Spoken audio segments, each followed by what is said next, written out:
actually Season 13 is shaping up to be way bigger of a patch or season than we initially thought. We're getting map changes, we're getting a lot of meta changes, gun almost reworks, we're getting a new legend, new castle, as always some pretty good skins, and I am just gonna be honest with you, I'm actually kind of excited about this. I'm super curious to see just how good this is gonna be. I think new castle has a chance to be meta defining.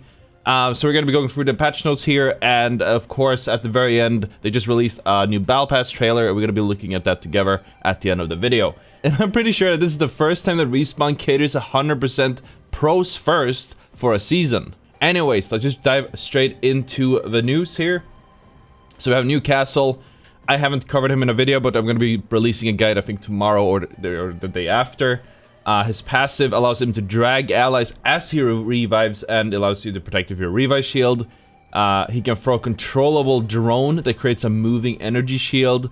And his ultimate, the wall, lets you leap to an ally or target area and slam down to create a fortified stronghold. Like I said, we will be making a whole guide on this later, so keep your eyes peeled. So, okay, so we're gonna go through these like really fast because we kind of gone over this already. So we have the Monstrous map update. Oh, you get to see all the tabs now. Awesome. We get this whole new POI. It's between Northpad and the mill. And I think a lot of mill teams are trying to take like claim on this. I think they probably will be successful. Some teams might try and make something happen. Where does a gravity cannon go? Oh, it goes there. So this is going to be pretty cool. I think that there were 19 decent POIs before. Now we have 20 on Storm Point, so that would make it more viable competitively or like in ranked and stuff. And I think we're getting Storm Point as the first one, so. But here we have all the different loot. Looks pretty great. Super excited to try it out. Wow, looks really big on the map for sure.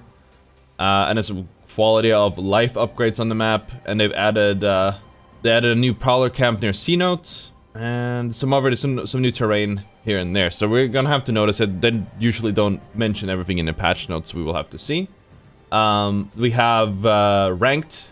Oh yeah, change the map rotations. So the map rotation for the Season for Saviors will be Storm Point, Olympus, and World's Edge. And then removing the 2-hour rotation block. So I guess we're now getting, what is it, 45, 1.5 hour, 1 hour? Super good. Really glad about that.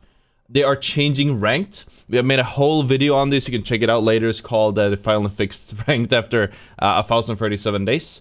The TLDR is they're changing how, just in general, how it works. Makes it a little bit more team play based. You can get KP when your teammates gets kills they didn't assist in. And Predator is a little bit less time based and a little bit more skill based, which might actually make it worth grinding, which is why we're going to be grinding it this season. But yeah, I have a whole video on that, so if you want to see more of my thoughts on that, you can check that out. Because we're here to look at the new things, which is the balance updates. Fortified no longer reduces headshot damage. This is going to have to do with something that comes a little bit later. They are taking the flatline and the longbow out of the floor loot. And now they're putting the Rampage and the R31 in the crafter. This is going to be, it's going to be a doozy. Gold weapons are changing. Helmets have been buffed. And this is what we're talking about. The headshot multiplier from the Kraber has gone down from 3.0 to 2.0, and the damage has been reduced from 145 to 140. Combining that with, if you combine the Kraber damage with the helmet's buff, combine the lower Kraber damage with the helmet buff means that you can't one-shot with a Kraber headshot anymore. Maybe with white. Probably with white, but not blue and purples. And I welcome that change. I welcome that change for sure. I'm not a math guy. I don't do math, but this is what I've heard. The Rampage also got an increased reload time from 2.6 to 3.0 because that was obviously not long enough. Totally. They increased handling time, so it's just becoming a little bit more clunky. And here's a few more actual... I'm going to call these reworks. Because look at how many changes we're seeing in these guns this season. So the L-Star has a reduced headshot damage multiplier from 175 to 1.5. Headshot distance has been reduced. Overheat time has been increased pretty severely. That's about, what, 30%? Slightly increased handling times as well. It just makes it feel more clunky. The devotion damage has been reduced. Okay, headshot damage reduced. Headshot distance reduced. Reload time increased. Draw time increased. Holders... yeah, he's making it clunkier, making it slower. I think it's a good thing, but it does suck because I don't like spending all that time, you know, it's trying to pull the guns out. I don't like that at all. The Havoc has been quote-unquote improved recoil at the start of the pattern. I assume that means it's harder to do now. Dual shell removed from floor loot and crafting bundles.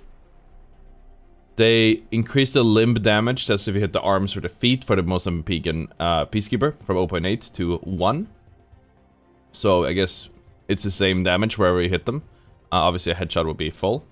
Crate weapons, Spitfire back to floor loot. Mastiff goes into the crate. Oh, this is gonna be great. We're gonna be talking about this in a second. The Spitfire damage has been nerfed, decreased. It has less ammo. Crouch hipfire spread increased. They removed the barrel attachment slot completely, so you can't upgrade the spread or the recoil. They reduced headshot damage multiplier, distance, they increased rollout time. I think this is probably like an LMG thing, because they seem to be doing the same thing for all the LMGs about making it more clunky. But the Mastiff, we're not going to be getting the Season 1, Season 2 Golden Mastiff that did like 300 damage for a headshot, but we are getting a buffed one. They tightened the blast pattern. The ammo capacity has been reduced from 6 to 4, but the damage per pellet increased from 11 to 14. They increased the pellet size, which means that it's easier to hit a lot of pellets. And the fire rate has been increased. Now, I don't have the exact math, but it's going to be a high damage weapon now, for sure. I don't know if it's going to one-shot, but it's going to get damn near close. Because I think, what's a maximum Mastiff headshot? It's like over 100 already. And I don't know how many pellets you fire, but I guess you would say that's... just some quick Pepega math, right? Let's say it's 110 damage as a massive shot for whatever reason. Then it's 100... Wait, I don't even need this done. It's 140 now, which is a lot more. So I think that's really cool. But you obviously need to hit that perfect shot. But it's also easier to do because the blast pattern is tighter and the pellet size is bigger. So it's a little bit more forgiving, which is cool. You're probably not going to hit for 8 anymore. That's for sure. Cells and syringe spawn rates have been lowered. Okay. Rampart improvements. They buffed Rampart, Sheila spin up time decreased, amped cover deploy health increased, and amp cover deploy time decreased. That's huge. And this is a really big one. I saw it on Twitter right before I made this video. Valkyrie can no longer freely spin while launching the scarce dive. So this might seem like a small thing, but it's kind of huge. So because what happens now if you get comp, you have you might have two teams right next to each other, and then one team goes, oh, we have the Valk ult out of here. So the Gibraltar bubbles, and then Valk starts ulting, they jump on the Valk and they fly out. It looks ridiculous. And the other team will try to shoot the Valk, obviously, to stop it. But the Valk is just spinning her mouse, just spinning all over the place. And they can't hit her because Valk's teammates are like rotating around and just blocking the view. So this is a huge change, because that means it is a little bit riskier to do like a last second Valk ult. And it will probably get punished more.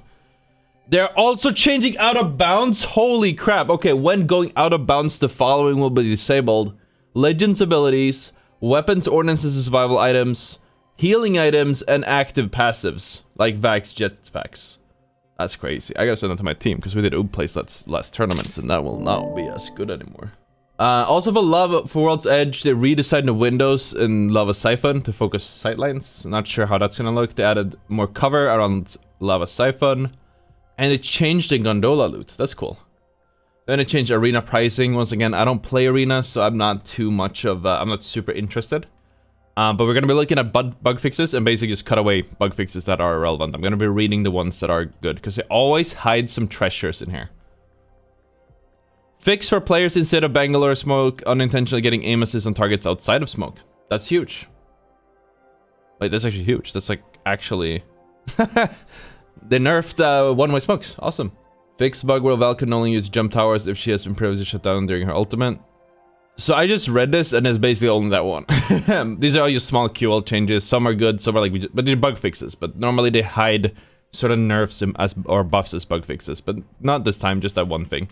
They're also changing custom matches, and they don't mention this here, but I've been hearing, you know, on the grapevine that supposedly custom games are going to be public for the new season, but we're gonna have to wait for more official information on that. But I'm curious to hear if you guys have heard anything about it. You let me know in the comments and all that.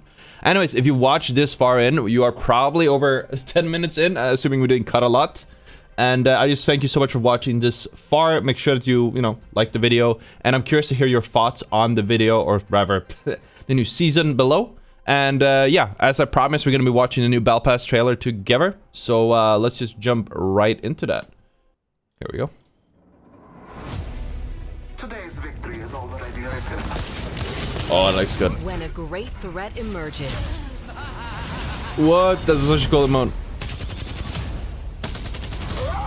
I like the colors. Looks very colorful, very lively. Well, you can stand on the dead beast. That's crazy. Bravery, resolve, Stand strong. You should be careful. and the Savior's Battle Pass.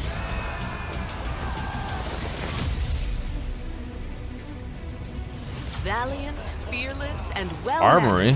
Hughes leads his squad to glory in his legendary Sir Are we gonna talk Fitzroy's about the Marvins or no? I guess it's like high tier loot.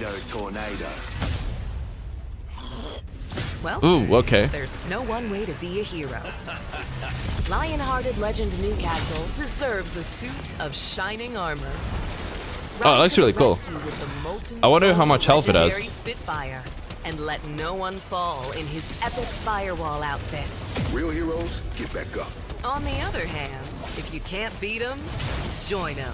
Embrace your That looks inner dragon amazing. as Pharaoh's future bloodhound. And Oh my torch god. some knights with the Wait, yeah, Winter that's Soul a evolving Spitfire. skin. Yeah, look at that. The gods have sinned. Oh, that Whether looks so you good. choose to champion the weak or feast on them, you'll want to get your hands or claws on the Savior's Battle Pass.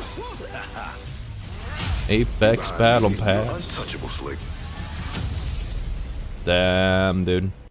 That's tomorrow. That's crazy.